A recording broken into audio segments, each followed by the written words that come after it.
the Materie podcast. I am Stefan Schett, and today I have a big name as a guest on an important topic. Anton Shekhovtsov is a political scientist from Ukraine who researches fascism, right-wing extremism, and right-wing connections to Russia. In his work, he not only reveals the narratives of Russian propaganda, but also the personal and financial proximity of right-wing parties to the Kremlin. Anyone who has always wondered how to recognize propaganda, how it works, and what we can do about it, you'd fit right in my bubble, and I hope you enjoy the conversation as much as I did.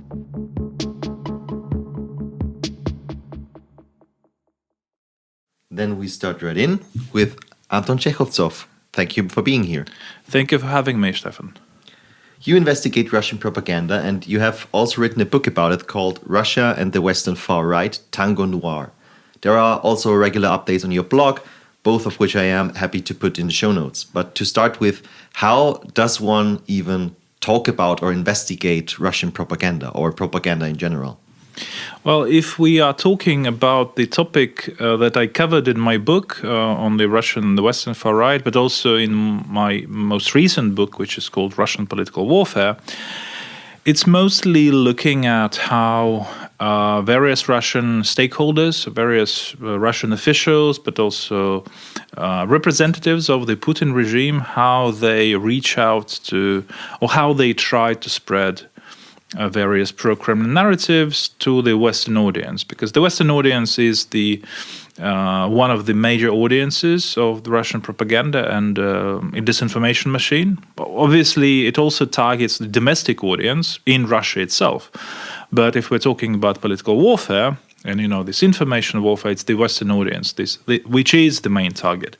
So it is about looking at what instruments they use, what narratives they use, what friends or allies they have in the West in order to amplify those messages, because sometimes it's actually very difficult to create a message, a malign narrative, and then insert it into the Western media space. Because in the end, the objective is to make a particular malign narrative to be part of the Western mainstream political debates. So it's very difficult to do this. So they need to launder this narrative. They need to create structures. They need maybe sometimes bots, sometimes those troll factories, but sometimes they also need people on the ground in Western societies who would take up those narratives, those messages, and introduce them into the mainstream media space of a particular European country. So partly my research is about that. Trying to establish who is behind a particular stage of this political warfare, and also try to see and evaluate the success of particular information operations that Russia is employing in its political warfare against the West.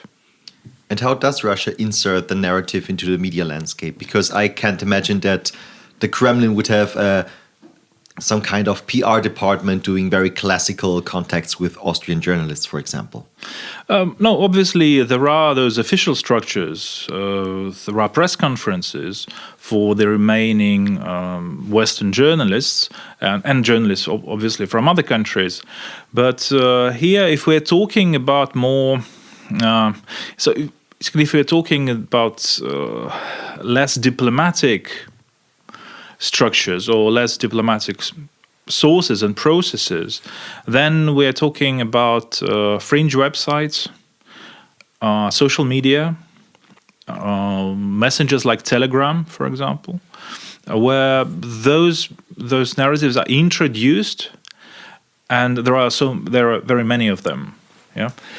And then they sometimes are taken up by other actors, by other stakeholders, and they travel through reposts, through shares, through translations sometimes. The Russian state-controlled media as well contribute to the spread, like RT or Sputnik. They were blocked in the European Union back in 2022, but that was a good move, a belated move, but a good move. But the EU failed at consistency because RT and Sputnik, they created mirror websites and the EU decided not to take notice of them. But now, if you want, you can get very easy access to RT and Sputnik. So those resources also taking part in this trip of those malign narratives to the media environment. There are amplifications, there are amplifiers, processes like astroturfing, which is about social media support by bots which pose like real people, like grassroots, but they are not grassroots, but they amplify because they are programmed to do so. And in the end, with this process of those narratives can originate from fringe websites or even state-controlled media or press conferences, but then many of those narratives they fail to be taken up by the Western media, so they die. It's almost like organic process. They create, say, hundreds of them, and maybe about 24 may actually be efficient, be successful. So there is this almost a biological process. The weakest they die. They do not reach the media space. That's also the reason why it's called viral, right? Because it spreads like a virus. Memes are often compared to viruses. So that's but many something die. you see. Many actually die. Sometimes I myself even surprised why. So the logic tells us, or the rational understanding or rational approach tells us that those who die, those narratives and messages, they are the craziest. But sometimes they are not, and sometimes really crazy messages become part of the political discussions, especially in the US. And this is something that is very difficult to explain. In your last blog, on the day of our interview, is about the Russian narratives that are currently widespread in Germany. How do you investigate that? Because I think we all see narratives in everywhere we look, in every social media, in every classical media. But how do you know that this is Russian propaganda and this is the narrative they place? Well, often it is very easy to trace those narratives back to the Russian sources. Sometimes they're quite specific because they're usually about Ukraine, and they basically just reflect the strategic thinking of the Russian leadership about Ukraine, and various Russian officials, a very long range of figures, officials, but also bloggers and so-called military correspondents. Now they are pushing these narratives, and they are successful. And very often they are successful not because those narratives are somehow smart or they have some particular smartness, around them or behind them, but because there are so many of them. It's a victory by numbers. They overflood, they overwhelm the information system. There is this psychological effect when people do not know anything about a particular event or a development. They have a tendency, and this is basically for all people, they have a tendency to believe the first interpretation of that event or development. And the Russian political warfare machine, it's very quick. When something happens, it is always ready to give you an interpretation. And because it is quick, people consume those narratives.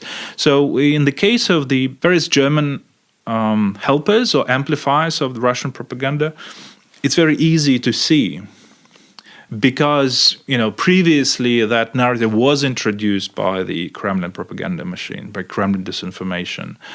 and especially in Ukraine, because there isn't enough knowledge especially on the German far right, in the German far right milieu about Ukraine. So everything, or most of the things, most of the ideas that they get about Ukraine, they are coming from the Russian propaganda machine. And what did you find out about the Russian narratives in Germany? So what are those? And can you even tell us if they have some success? I think there are several messages, but it's not only about Germany. It's very, in a way, it is difficult to identify particular narratives that are targeting Germany. I would rather talk about Europe and what narratives are used there. One narrative was pretty successful with some audiences, especially on the far left and left-wing communists, especially on those unreformed Marxist circles, about a problem of Nazism in Ukraine. So that was quite successful. So many people believe that there is an actual Nazi problem in Ukraine.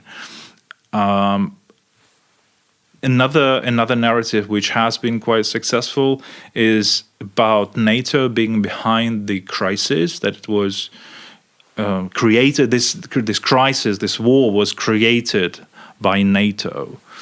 And the most recent narrative, which I think is extremely successful, is about peace. That it's important also, it's if you want to have peace in Ukraine, you have to stop supporting Ukraine with weapons, with armament. So this has been very successful. So people they not necessarily say that Russia is good or that Russian war is justified, but they say, but we want peace in the end. And by this, they are playing into the hands of the Kremlin. So it's a very old trick, in fact. It was used already by the Soviet Union during the Cold War. The Soviet Union at that time was supporting, especially in the 70s, 60s, 70s, and the beginning of the 80s, it was supporting a huge number of so-called peace movements around the world, and especially in the capitalist West. Those peace movements would be talking about how the Soviet Union is fighting against Western imperialism and Western militarism, especially American militarism. And the Soviet Union was a peaceful actor, a global peaceful actor. So what the Kremlin is doing now is basically opening all those Soviet manuals and recreating the same narrative, but using the new context and using the sometimes new terminology. And again, it's psychologically quite effective, because if you ask a person, do you want to have war or peace? Of course you will say peace. Everybody wants to have peace, but on what conditions? No one would disagree, yeah. Yeah, but on what conditions? If you need to sacrifice the Ukrainian people, the Ukrainian nation, in the name of peace, well, it's not really a peace, And so this has been very successful, and that was one of the winning strategies of Viktor Orban. Back in 2022, he won because he created this idea. Probably it wasn't even coming from the Kremlin, because he so masterfully exploited this idea of peace, saying that we don't want to drag Hungary into the war. Yeah, and this is why we don't support Ukraine, at least militarily. And then Robert Fico in Slovakia, he learned from successes of Orban, and this was part of his winning strategy in the elections last year. So this has been very successful. Ironically, some people who actually maybe support Russia in a way, or sympathetic towards Russia, and who say but they only want peace. So ironically, people whose slogan for peace in Russia, they get jailed for this. You cannot say that you support peace being in Russia, because this means that they are against Russia's war against Ukraine. So this, and they also can't call it the war. Well, Well, you can. Now you it's can more. Nowadays? Now I think, nowadays it's basically more relaxed than it was back. Well, in contrast to how it was in the first year of the full-scale invasion in 2022. But now even Putin himself sometimes uses the word war. So now it's more or less fine. But calling for peace in Russia can get you a sentence, can get you into prison, because this is against the aggression. This is against the Putin's policies. I think what you say about many European politicians taking up those narratives, and you don't know if the Kremlin told them to, or if it's just their strategy that they invented now. That's a good sign for the success of active measures, the tactics that the Soviet Union used and Russia still uses. Can we trace this success back to the time of the Cold War, or is this a new phenomenon nowadays because we have social media and it's totally different now? Well, with social media, it's only about how you deliver those messages. So social media give you an opportunity now to deliver those messages almost instantly. Compared to the Cold War, now the situation technically it's not different in terms of content. It's not the nature which is different. It's the technical environment is different. I remember there was. Well, I don't remember, but I read in research literature about the operation that was created by the Soviets.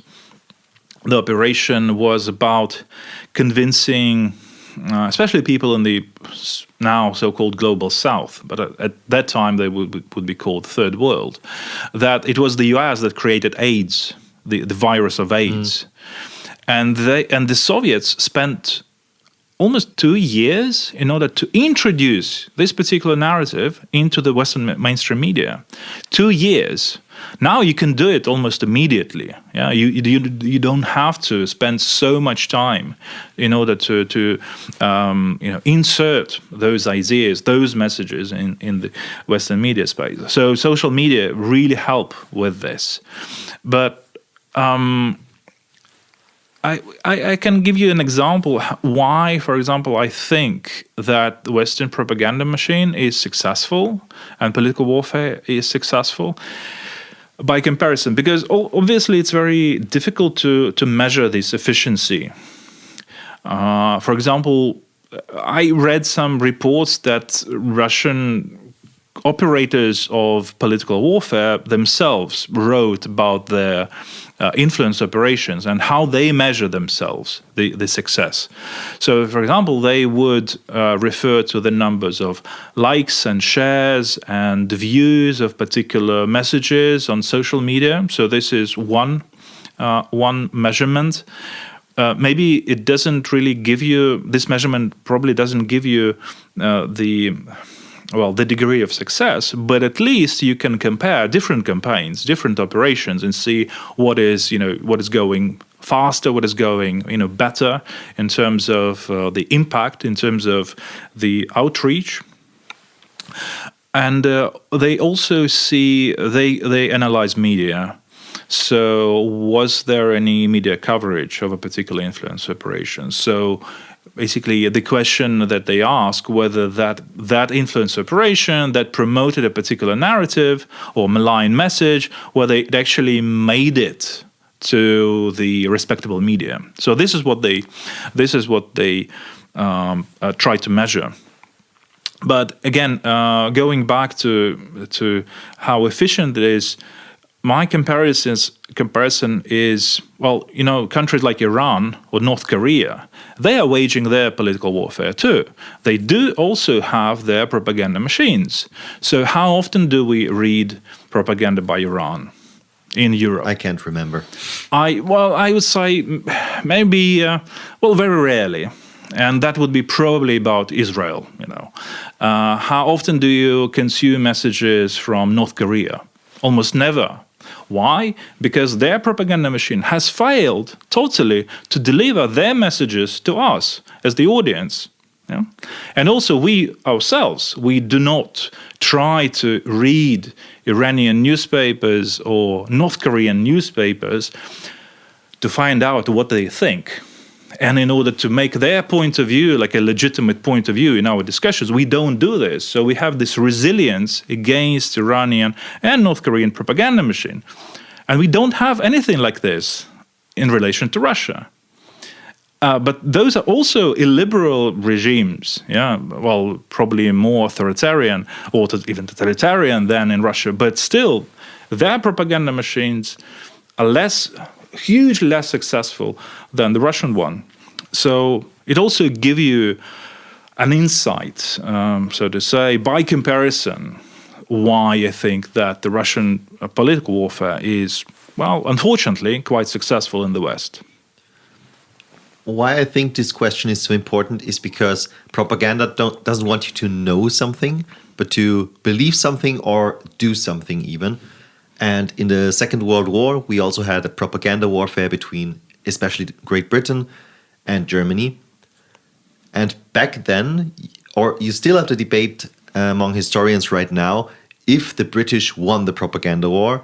There's even a book called The War That Hitler Won, the Propaganda War, because the Nazis didn't stop fighting even when it was pretty hopeless on D-Day. So I'm not sure if those likes or shares or something are the real measurement. The real measurement for me, as if I would work for the Kremlin nowadays as a propagandist, would be power switches in Europe that are pro-Russian, like in Slovakia nowadays, or how the polls suggest the Freedom Party in Austria. Well, very briefly about the Second World War. There was political warfare, and Britain was fighting a political warfare. Actually, the term itself, political warfare, comes from Britain at that time, where they created the political warfare executive that was waging an information war, sometimes quite vicious propaganda war against the Nazi regime. Analysis at that time would say that the mistake was that, and the reason why the Nazis fought till the very last day is because the military made some mistakes. Not that political warfare was somehow deficient or not very successful, but about say the bombings of peaceful citizens by the Allies, by the Germans. So they, and also because that political warfare did not, or the military at least, did not give the Third Reich, so there's a way out in a way. It was only the idea of complete surrender. Unconditional surrender doesn't leave any option for negotiations. So if you realize at some point that if you stop fighting, you just you'll be eliminated anyway. So then why stop fighting? Mm-hmm. Have you read How to Win an Information War by Peter Pomerantsev? No, it's recent. I guess it's just new, and you quote what you said is pretty much written in the book. So this is the historical analysis of that situation. It's a book I recommend, but continue. Yeah. So that was about that period. As for those likes and shares, again, it doesn't really give you a clear picture because it's anyway very difficult to assess the efficiency. But it does give you an opportunity to compare how successful you are with particular influence operation campaigns. You can compare the views between different and say, well, we did better here, and then let's analyze why this was better than a different operation, right? As for the change in the public opinion, I don't think so. I don't share this view that Russia is so powerful, or Russian political warfare is so powerful that it can really change the political landscape in Europe. Robert Fico won not because of the Russian disinformation campaign. It was just a very smart, in a way, a political technology and political engineering that Robert Fico used. It was not because of Russia. Maybe the Russian war against Ukraine influenced the entire situation. But veto was popular even before the war, before this full-scale invasion of Ukraine. As for the Freedom Party here, also again, I don't see how political warfare of the Russian Federation actually influences the successes and the popularity of the Freedom Party. Russia does not create problems; it only uses already existing problems. A good comparison here, not mine. I'm taking it from the intelligence service memoirs, basically, and it was about the Soviet Union. The Soviet Union is like an evil doctor. It analyzes it. A person finds sicknesses and illnesses, and instead of healing them, making them worse, like identifying a wound, but not trying to do anything about it, but not to heal it, but to make it worse. So this is what they're doing, analyzing weaknesses of democratic societies, and democratic societies are not without weaknesses for many obvious reasons, and exploiting them. The reason why Russian narratives, especially in Austria and Germany maybe, are so successful is because, as I learned through your texts, we have a pretty long history in pro-Russian narratives, Russian, German, Russian, Austrian friendships.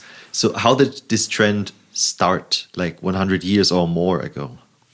Well, in a way, the German and Austrian cases are a bit different because, Germany was divided into two after the end of the Second World War, and Austria was made by the Soviet Union to become neutral in military senses, and that gave Austria an opportunity to develop business relations and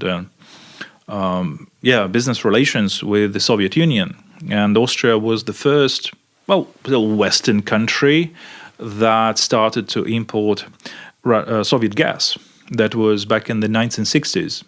So this created a very long tradition of business relations between Soviet Russia on the one hand and Austria on the other hand. And I am of an opinion that much of this Russia-friendly, Russia-sympathetic relation or attitudes or sentiments that Austria's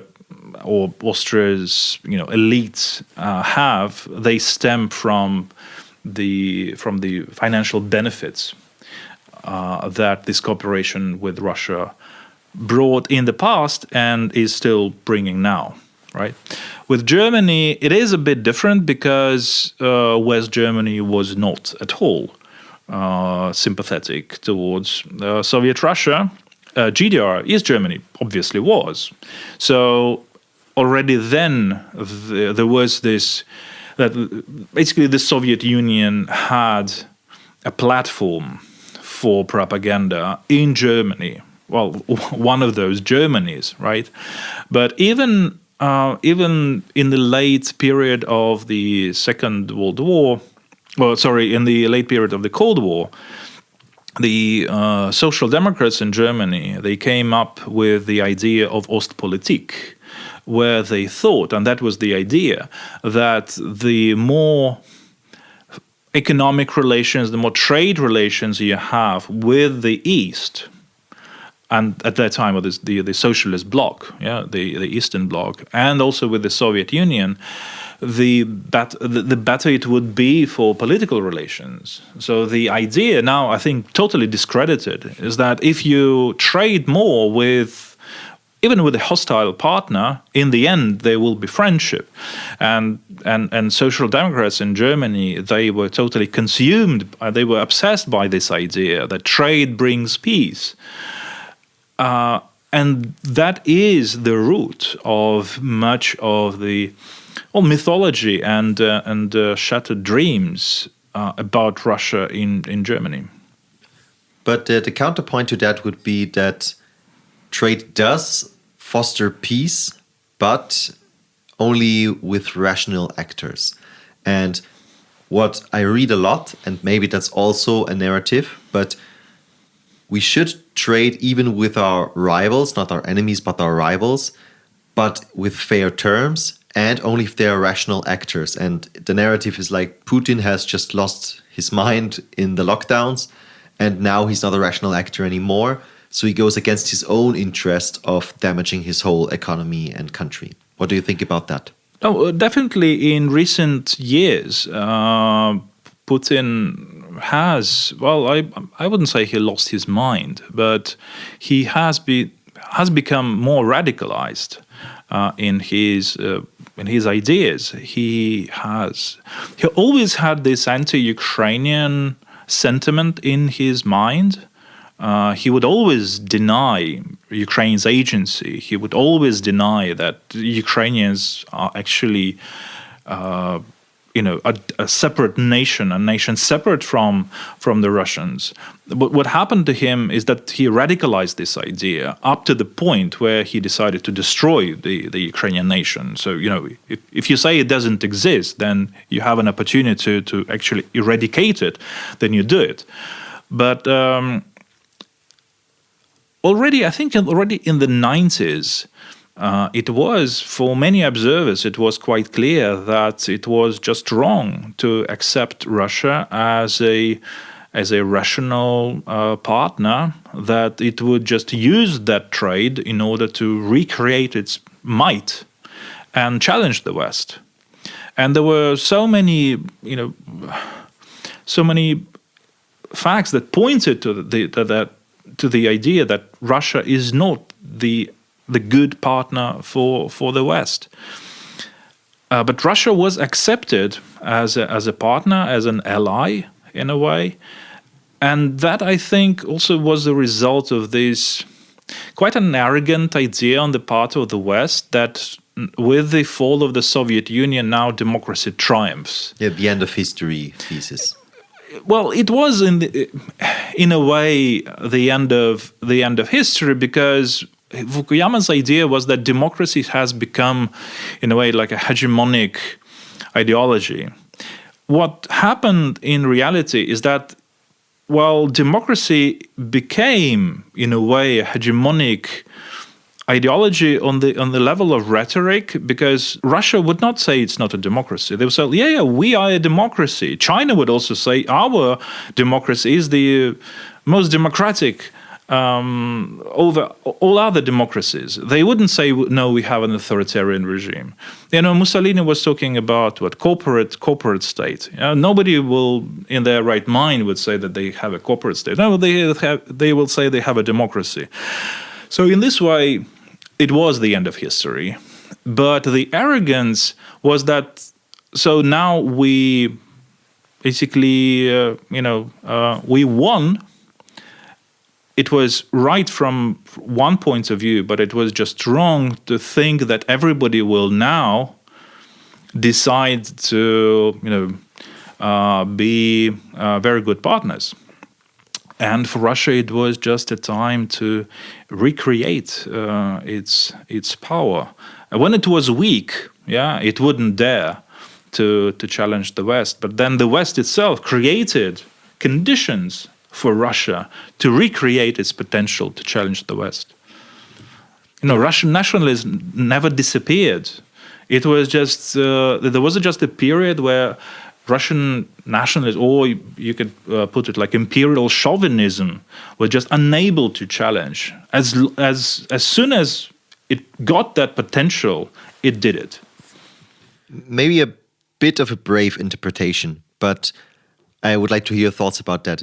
Is that the problem we have because Russia never lost a war? Because in both world wars it could be on the winning side, I guess. So it doesn't have to rewrite its history and confront its own evil in the past, like Russian nationalism or something. It is certainly true. And I think one particular aspect is really problematic, is that so many people in the West forgot that the Third Reich started the Second World War together with the Soviet Union. And they started it by dismembering Poland back in September 2039. Both regimes... 1939. Sorry, 1939. Both regimes were responsible for this. They had a secret agreement between them how they divide Central Eastern Europe into spheres of influence of the Nazi Germany and the Soviet Union. They did it together, but it so happened that the West, in the end, Nazi Germany decided also to attack the Soviet Union, and then the Soviet Union became this ally of the West. It was never really an ideological ally of the West. And the only reason why the Soviet Union decided to fight against the Third Reich is because it attacked it. They didn't want to attack the Third Reich, so there was not so much difference between them. And this is something that we forgot. Yeah, there was never a tribunal of Soviet crimes against humanity. There was never a tribunal about the Soviet past and what they did to Europe, what they did to the Eurasian continent, and they just walked away. They were considered, victorious together with Western allies, but they just walked away from all those crimes that were never punished. And also in Austria, I think we have a pretty pro-Russian view as a people compared to other Western European countries. And that might be because of our history, but it might also be because some success of active measures. Because as I understand it, there's what the literature calls useful idiots, like people who buy the narrative but feel very intellectual about figuring it out. The others are paid actors for the Kremlin. And in between, you have some people that really believe it. And that could be people that like the idea of neutrality and wealth, but also people who are just authoritarian and really think that Putin is a big idol. What do you think the Freedom Party in Austria is when we accept these categories? Freedom Party of Austria is actually several parties. It has a very long history. It was many things at different times. It in a way it started as a anti-Slavic party. Back in those days during the Cold War, it didn't have any sympathies towards the Soviet Union. Although there were neutralist parties in the 1950s in Austria that were neutral, far right, and quite pro-Soviet. Some of them were actually supported by the Soviet Union. But many things changed with the Freedom Party. And I think it is important to trace at least some of its history back at least to the 90s when Haider was, in power in the party. What he did was that he became interested in foreign policy, and following some of the examples from other far-right parties in Europe, especially in France, with Jean-Marie Le Pen of the National Front at that time, he turned into this, pro-Hussein position. He started supporting some dictatorial regimes in the Middle East, even, and that was quite an interesting turn for the far right at that time in the 90s. And Hussein was giving a lot of money to his so-called friends in Europe, who fooled him into believing that if he gives them money, they would be able to lift sanctions against Iraq. And that was a complete like a fraud. Yeah, they fraudulently fooled him into believing into this. And Haider introduced to the Freedom Party of Austria this idea that you can get support from authoritarian regimes, and that was under him.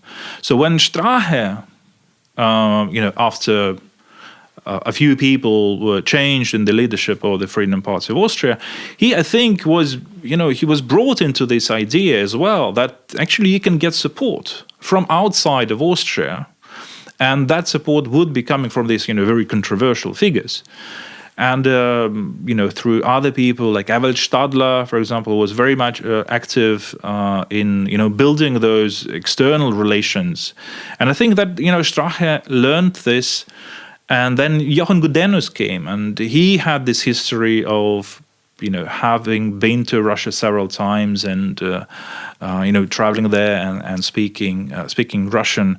So Strache and Gudenus, they formed this group inside the Freedom Party of Austria that became pro-Russian. It was like back in 2007, 2008, when this group was formed. There were other people part of this, like Johannes Hübner and Barbara Kappel at that time. They are now more or less marginalized. So they turned this, at least in the foreign policy position, on foreign policy, they turned Freedom Party of Austria into a pro-Russian party. The majority, the majority of members of the Freedom Party of Austria, they wouldn't care. And usually, members of far-right parties, they don't care about foreign policy positions. They only care about what's happening inside the country. So this drive, this foreign policy ideas, they were driven by Strache and Gudenus. But that's a pretty rough evolution from a candidate that wanted to take Austria into NATO, which was Haidar, to a pro-Russian party because of financial interests. Maybe financial interest, but also maybe some other interest. But that was, the turn was the American campaign against Iraq. And that was the turning point for many. But also this campaign in the Desert Storm, I guess it was called. Iraq, I think. It was Iraq, yes. And that turned many far-right politicians in Europe to this, anti-American, anti-NATO side. So that was the turning point. And from that, if you're supporting authoritarian regimes like Iraq, well, it's quite natural if you then go to support Russia. Yeah, either you have a problem with dictatorships or not. Yeah, so when you do this like sort of a switch, psychological, then yeah, well, maybe North Korea would be too much, right? But Iraq at that time, yeah, it was all over. The far right were organizing conferences, like pro-Iraqi conferences across the continent. Quite an interesting time. Now it's Russia instead of Iraq that in that place, or at least it was until the Ibiza affair. Yeah, that destroyed this pro-Russian group inside the Freedom Party, the core of its pro-Russian group. Strache and Gudenus, they were out.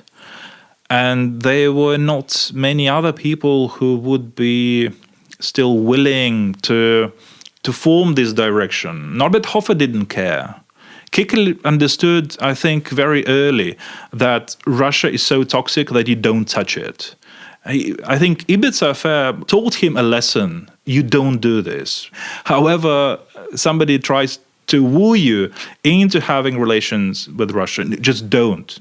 It does, it doesn't bring you any good. So I think with Kickel, as I said, Hofer didn't care. Kickel was smart enough to realize how dangerous it was, and but this isolationism of the Freedom Party and its hyper neutralism or radical neutralism, it plays into the hands of the Kremlin naturally, not intentionally, but naturally. Intentionally, the intentions were with Strache, with Gudenus. They made this party intentionally pro-Russian. Kickel is making, it is a natural process. You don't need to do anything for the Russians. In recent years, their interest was only in having some parliamentarians probably from the Freedom Party to introduce some drafts of resolutions, pro-Russian resolutions. Yeah, which they still do. Yeah, but this is, is just about the particular individuals. This is not taking entire party on on the Russian board. It's sort of a tactical and quite a these are small services, really small services. This does not compare to to some other political warfare operations. But I think that's an optimistic take on it, because if the pro-Russian narrative in the Freedom Party is just a strategy, then it can also change if the narrative for Russia changes. So if Kickl sees that being pro-Russian doesn't win him an election, he will not continue to be pro-Russian, I think, right? I don't see him as really pro-Russian. I may be mistaken, but my understanding is that Kickl is coming from that quite a radical wing of the Freedom Party, where you don't have much sympathies towards the Russians because our grandfathers fought against the Russians. So I don't think that Kickl has this any pro-Moscow sentiments. His benefit or his not policies, but his ideas, his messages are beneficial for the Kremlin because they are Eurosceptic, because they are isolationist, and as I think we mentioned, this idea about peace. Yeah, if you're promoting this idea about peace at the expense of Ukraine, this is what he's doing basically. I'm sure he doesn't support the war. That would be too crazy, right? But he says that, well, we don't have anything to do with this. This is not the European Union. We don't care about this. This is not in Austrian interests. And this position, it didn't even have to originate from Russia. This is just a radical neutralist position, but it benefits Russia because it promotes this idea that you don't support Ukraine. It's a logical consequence of what Kickl is saying. He's not saying this because he's pro-Russian. He's saying this because he is a far-right politician. And far-right and far-left politicians, I think, are the main target audience for politicians in Europe that are interesting for the Kremlin. Because you said that Austria and Germany are a bit different, but is it also like that in other countries, that it's always the extremists that are interesting for Russia? Because if I would be a Kremlin propagandist again, then I would aim more for the center of the political spectrum to get what I want. Well, this is actually the center. The political center is the main target. It's not the far right. It's not far left. It's the center, and and they were even the Putin regime was quite successful in having centrist politicians on board. One obvious example is Gerhard Schröder, the former chancellor of Germany. He was completely on board, and that was always a preference for the Kremlin to have centrist politicians, to support the regime.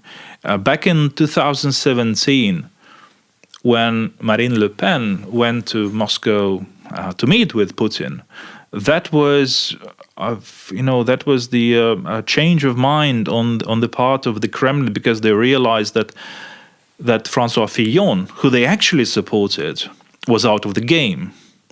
And they didn't know anything about Macron, and that was quite stupid for them not to try to reach out to Macron's campaign. But back in 2016, when it was not clear that Fillon would be out, they supported him and not Le Pen. And I know from different sources that Marine Le Pen was trying to reach out to the Kremlin and ask for support, also financial support, and she didn't get it, because it was Fillon, who was a centrist candidate, that was the major preference for Putin. So they always try to rather corrupt the center. The support for the far right, and actually far left, they don't support much the far left, because, maybe tactically sometimes, but not. They know that the far left is much weaker in Europe, so it doesn't make sense to support them. They always try to support those who have not only ambitions, but the actual potential to become power. So those who would be making decisions, so those they target. But it is in fact different if we are talking about the European landscape, because like in Italy, Giorgia Meloni is a right-wing populist politician. She is now in power. Maybe her party, Brothers of Italy, is a bit more mainstream. They'd say Alternative for German or Freedom Party of Austria, but still it is considered like to be on the hard right. And she's not pro-Kremlin. Yeah, she is not pro-Russian at all. She is very much in support of Ukraine. And even more curiously, the Matteo Salvini's Lega.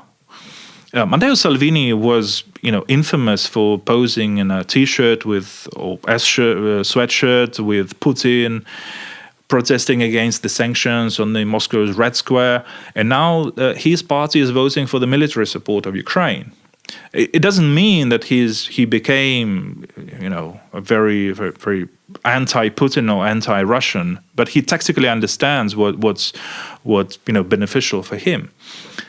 A very similar situation is now in France, where Marine Le Pen, as the main leader of the French far right, she unambiguously criticized Russia on the very first day of the full-scale invasion of Ukraine back in 2022, because she realized that this is a red line. This is a red line where all your benefits that you could get from Russia by having good relations with Russia were annihilated by Russia's behavior. The Kremlin became too toxic.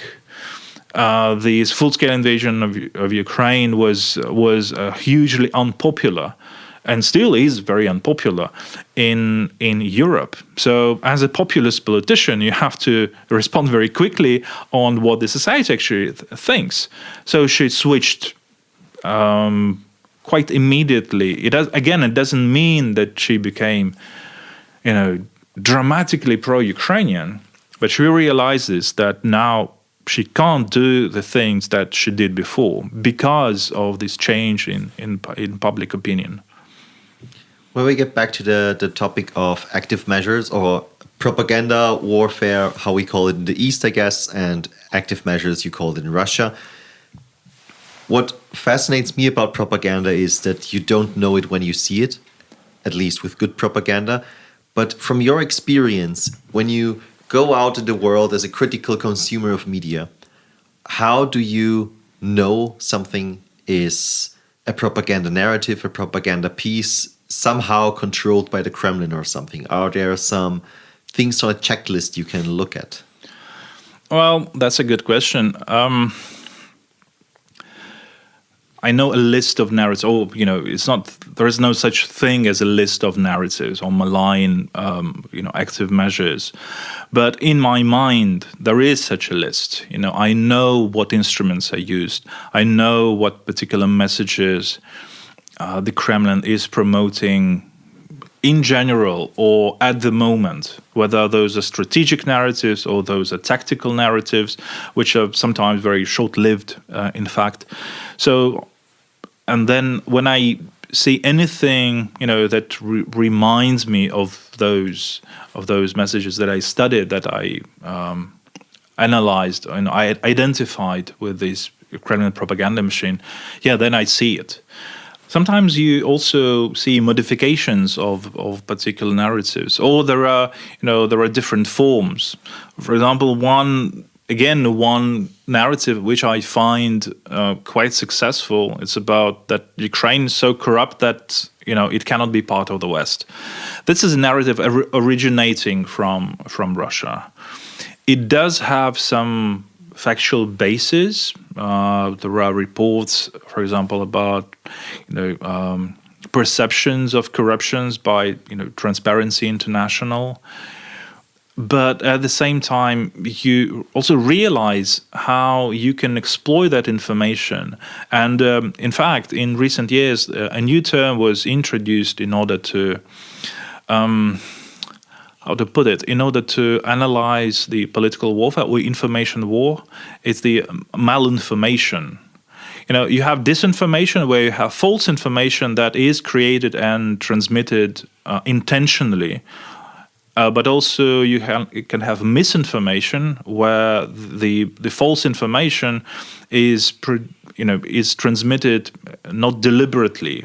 Just people don't know whether people make mistakes. Yeah, people make mistakes. But there is malinformation where you use actual facts, but you spread them in order to inflict harm. It's about the malicious intent. Just one example.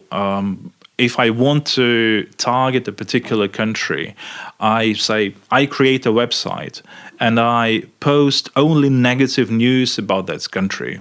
Those all will be facts.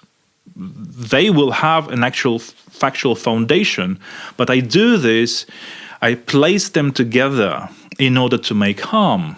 This is strategic or tactical selection of negative facts without introducing any positive sides, and this will be malinformation. So much of this narrative about Ukraine's corruption, which as I said was and is still very successful, it is malinformation.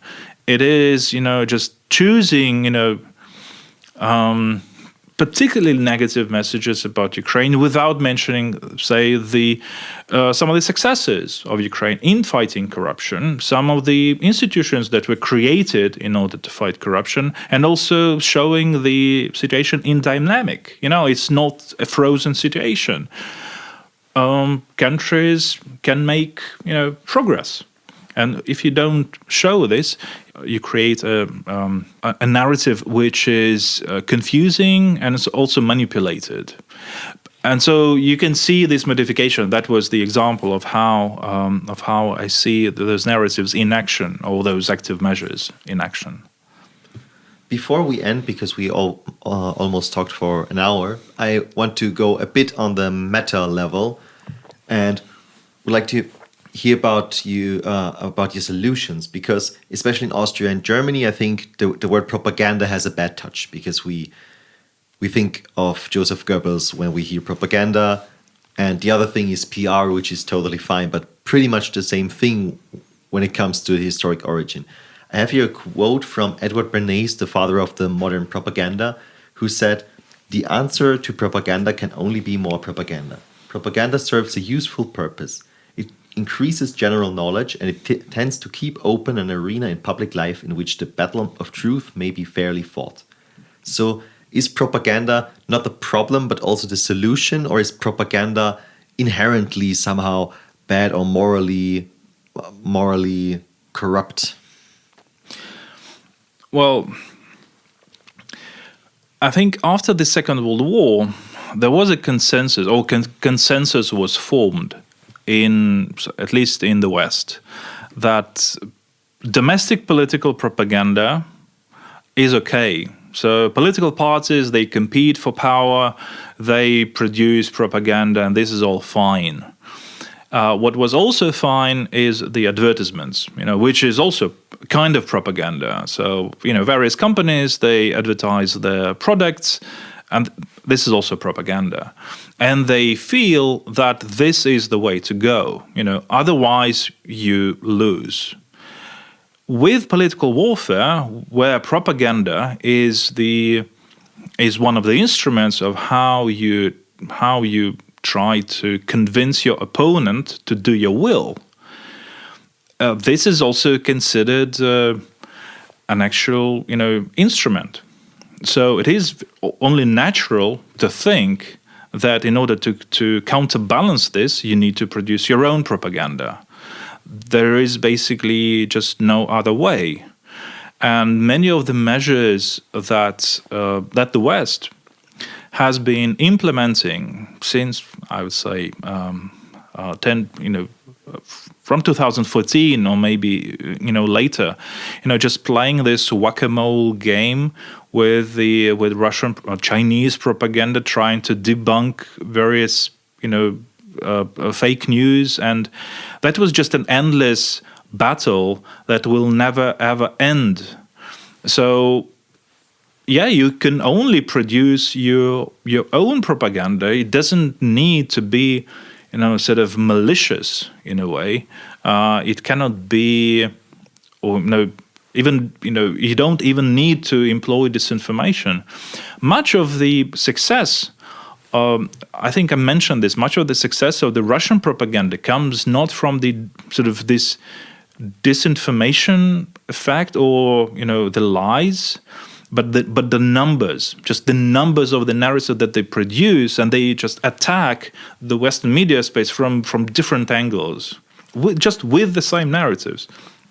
And then psychologically we think, okay, so if this idea is coming from a friend of mine, a classmate, or from the teacher or from work colleagues, and then you also heard it on the radio, it must be true. But because it's coming from so many sources, then you say, well, okay, so probably this is true. I've heard it from 3 different sources, so it must be true. Yeah, exactly. So this is just how our psychology works. But trying to debunk all this, it's just sometimes, of course, the authorities, when they are confronted by some especially malicious fake news, they have to say, well, no, this is not what is happening. This is a normal thing. Authorities do it all the time when they need to say, well, this is not true. But with the media, especially with the social media, in my opinion, it's just useless. It is then important to produce, well, in the West, because as you can imagine, this propaganda, this term itself, it's sort of dirty. Mm-hmm. You don't use it. So there is another phrase that is used instead of it. It's called strategic communication. Mm. So, producing your own stratcom, strategic communication, is, in my opinion, it is vital to defend your own information system from the aggressive actions of the adversary. And is the West still doing this? And when I say the West, I think I know that the answer for the US is yes, because they have a lot of resources for that with the CIA and so on. But I don't think I have ever encountered a clear pro-European narrative coming from a European stratcom or something like that, or even from a European country like that. I mean, they all have PR, but I think however we call it, active measures or political warfare or strategic communication, I think we don't do that anymore as Europe. Would you share the impression, or is it just really good propaganda and I can't see it now? Well, the West does wage political warfare against Russia, that is for sure. It's just, it's not very efficient. Political warfare is not only about propaganda. It's not only about information warfare. For example, economic coercion, economic sanctions are part of political warfare.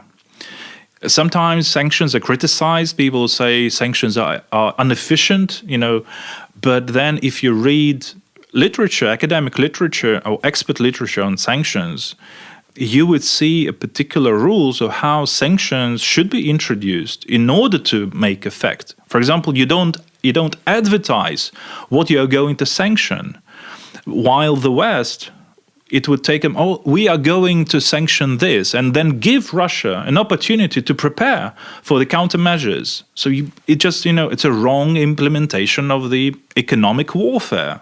Political warfare is not something that you can, say, well, we are using this and we don't follow any rules because there are no rules in this gray area of political warfare. No, there are rules, and you need to follow them to be efficient. With Stratcom, the same. You have to be efficient. But with Europe, where I think there is a problem, is because with the EU Stratcom, there should be a consensus of all member states.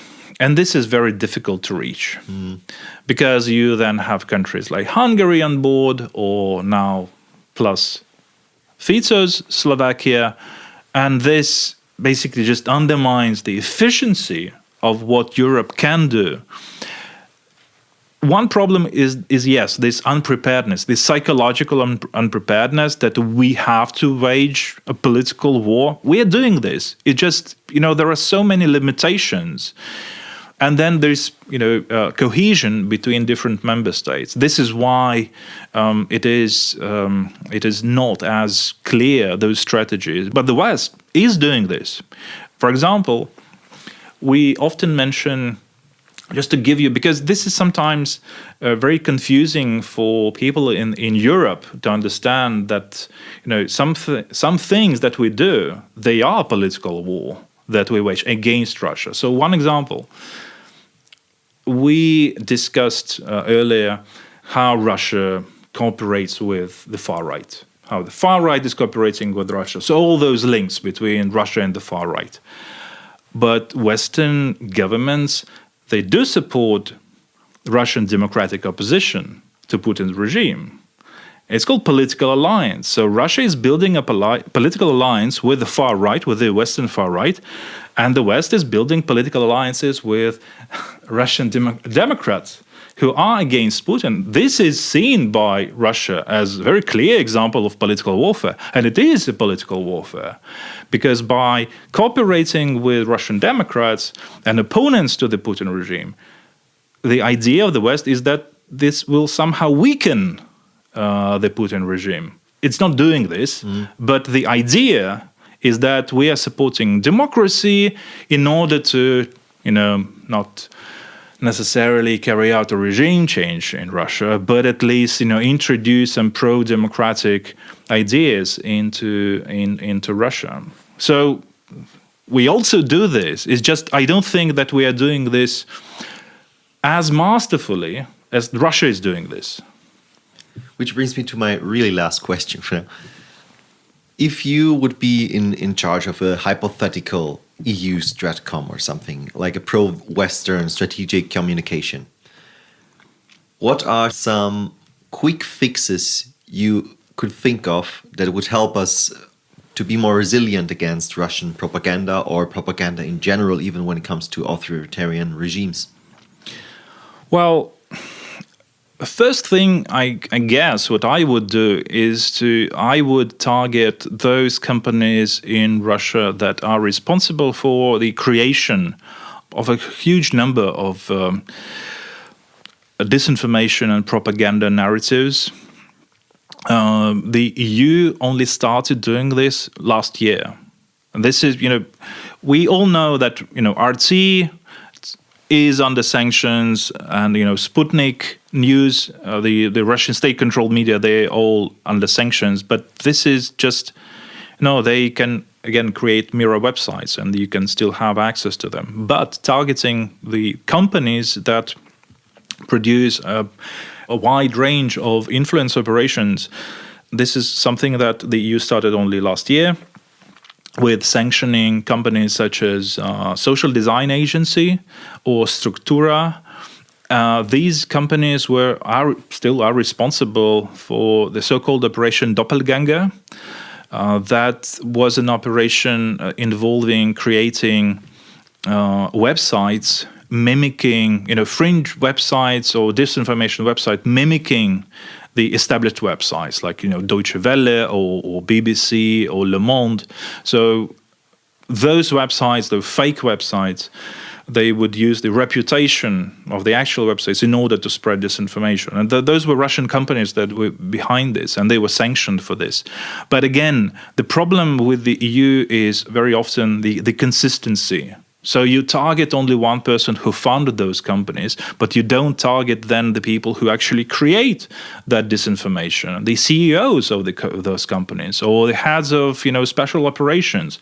So with sanctions, it's often there are three types of sanctions usually. One type of sanctions that you send a message to your adversary. You say, well, we don't like it, and we know that you're doing this, so we are sanctioning something very little just to send you a message.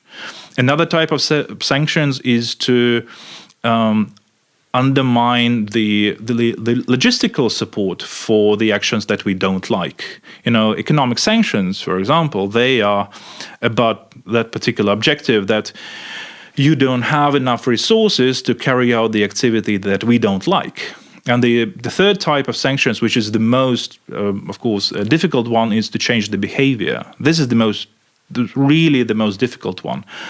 But what the EU is mostly doing about the mechanisms of the Russian political warfare is just sending messages without any attempt to really undermine the foundation of those operations. So that would be probably my first decision, to focus more not on this game of debunking crazy idea, crazy fake news, because this is an endless game. And we will never win it. But if we target those command centers who produce those, that I think would be much more efficient. I think that sounds really efficient, and it's about time that we do that. So thank you for your time and your insights. Thank you very much for this conversation, Stefan.